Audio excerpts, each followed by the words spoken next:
you have to drain it. Don't leave it a head of infection into the neck or and intracranial spread. We try to treat, unfortunately, patient die, and it is a cellulitis. Yes, there is a big difference between abscess and cellulitis. It is great, while it is less in abscess. Bacteria, aerobic, and in abscess, swelling. But this is more dangerous because sometimes there will be laryngeal edema also that will something of the airway to abscess, like this one. Patient with simple abscess, localized pulmonary, third buccal space is more common, especially in children, because it is a very good fat. We can close the oral fistula or oral communication through it. Buccal space infection can be referred from endodontic department. Patient should be admitted to hospital and they take antibiotics, intravenous antibiotics. Cannot leave the child. But you have to take culture and sensitivity. Once you got a bus, you have to make a culture and sensitivity. Patient assessment, you should take a history of duration of the physical examination, head and neck. The pain of shade selection and color management in tooth restorations. What is color? Color basically is just a game between objects, our brain, our eyes, and the light, of course. And it seems that 80% of the dental patients report that their restorations do not match the. Our part in this game as clinicians is to be able, first, to select, second, to communicate, third, to reproduce, and at the end, evaluate what we have as the properties of the tooth structures. Then we have to be able, and we have these opacities, surface texture, it's the glows, it's opalescence, it's fluorescence, and all those things. And final, the characterization. What do we mean by characterization? We'll discuss, which is mostly something relatively new. We know that what is the role of enamel dentin layer. The pre-dentin is a layer that it's not mineralized, it's basically collagen is in between the enamel and the dentin. What does this have to do actually? Restorations, either direct or indirect, that they can block whatever to follow a walks up, to have a walks up and have a matrix. What is interesting with this system? The interesting thing is this glass connector. What is the glass connector? If you see it, it looks like an adhesive. What it does is that it has the industry excluding whatever is very close to the, let's say, the line angles or the incisor. Same way we build those from it's a direct restoration. In multiple restorations and shape changing, again we can apply the same technique. Of course, those ones we have to be a little bit more careful. We have to, you see all the nails are now on the media. On the media. The cones and the school. Yes. Do you agree for non-direct veneers? That's my question. Actually, well, maybe you're asking if I say what I feel, it will be different when, from what it's around. If scientifically, I would say whatever you have to have this thickness of the material. So that means that you have to find it from somewhere. So if you have teeth, for example, that they are to change this, then you have enough space. That means that it's not going to harm the periodontal tissue because the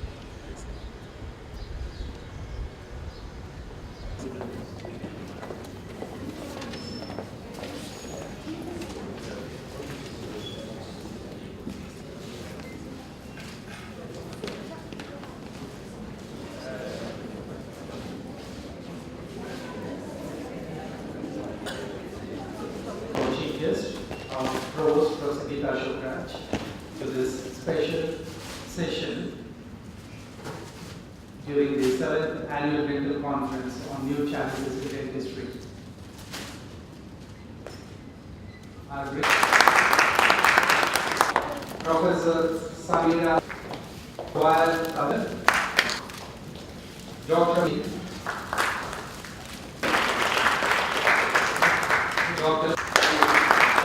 in the field of dentistry here today, and the man who made all عند ربك ثوابا وخير أملا ويوم نسير. Professor Mohammed Saeed Hamid, please come on stage and propose a welcome note.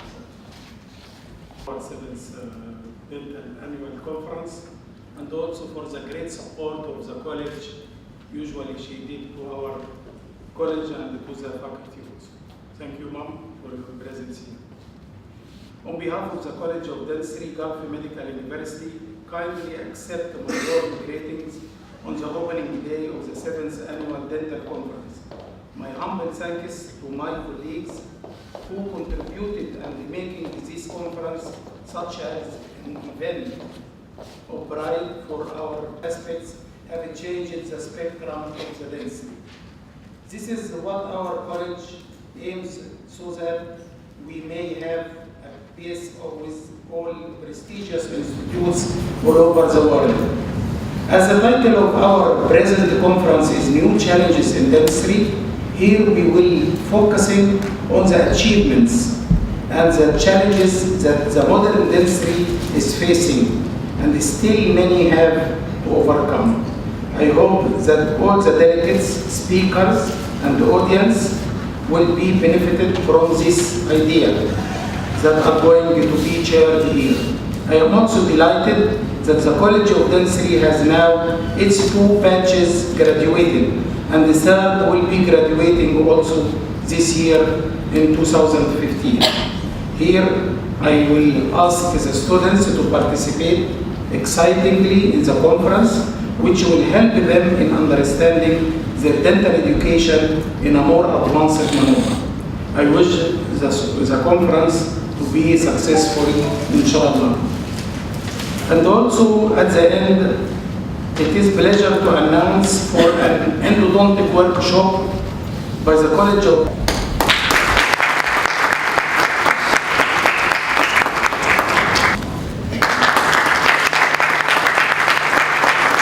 Dr.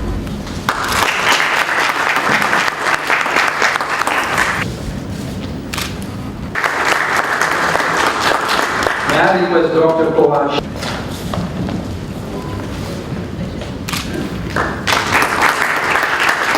Dr. Priya. May I request our own vice dean, so very instrumental in making this scientific session possible.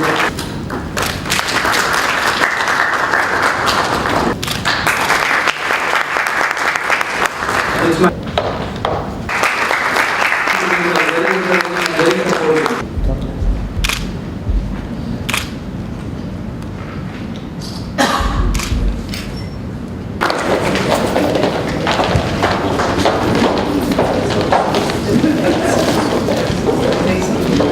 Happy to get the meeting, inshallah. This is within me giving my lectures, so I would like to thank the group for giving me this. What about this one? What is the first thing come to mind when I read this book? But you know the topic. Before this, you see color, you see everything. I have to admit that French are the best dentists back in history. So halitosis is a big business. It affects in the United States of America, more than 50% of the world suffer from halitosis. And we know these people have high income, high everything, but still there. I want to diagnose, to know the etiology, and to treat. This is why people came to us as dentists asking from how to get rid of this or the disease. For example, halitosis, this is later life, ovulation, menstruation, pregnancy, postmenopausal, so what the following release multicellular compound, releasing cells.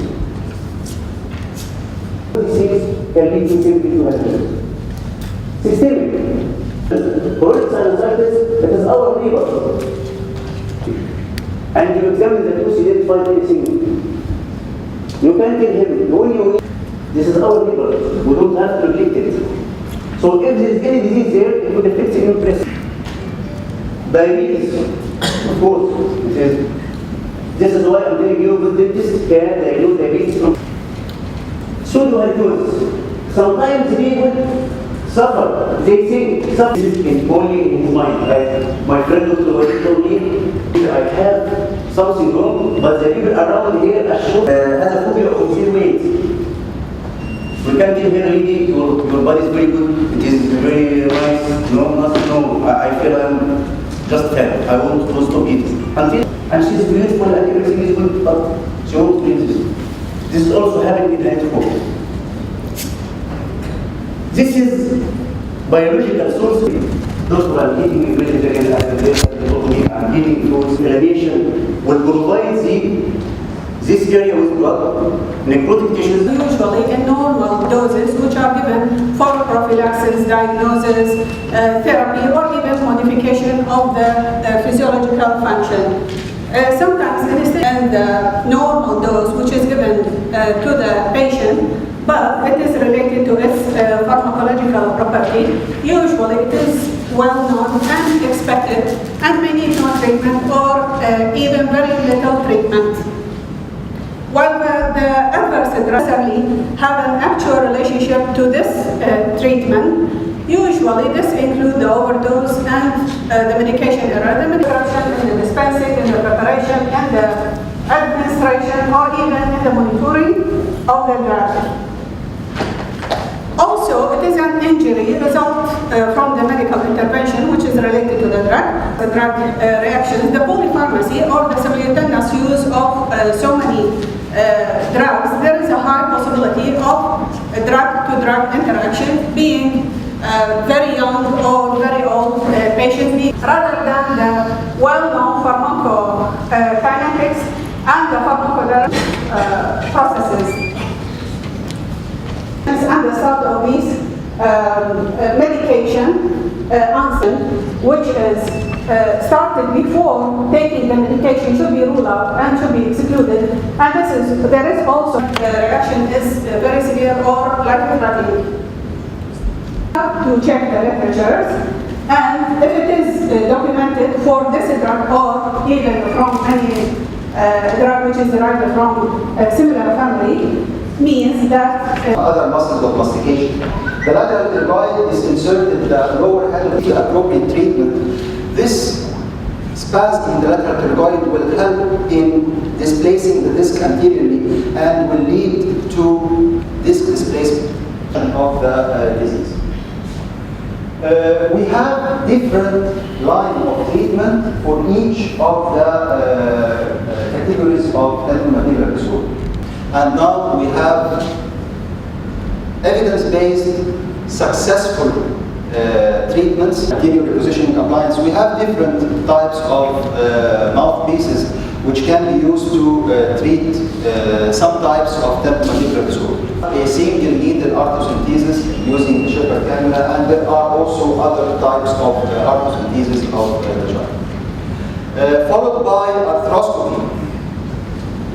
Arthroscopy in the reverse dental hospital for purposes other than EMD, and we use them as control. And then we use patients who approach the hospital for TMD and use the record. It's a normal patient. So it's a dilemma how to diagnose it and give a label. But we see a lot of these cases, I'm sure all of you, during your career or your patient, you see a lot of those cases.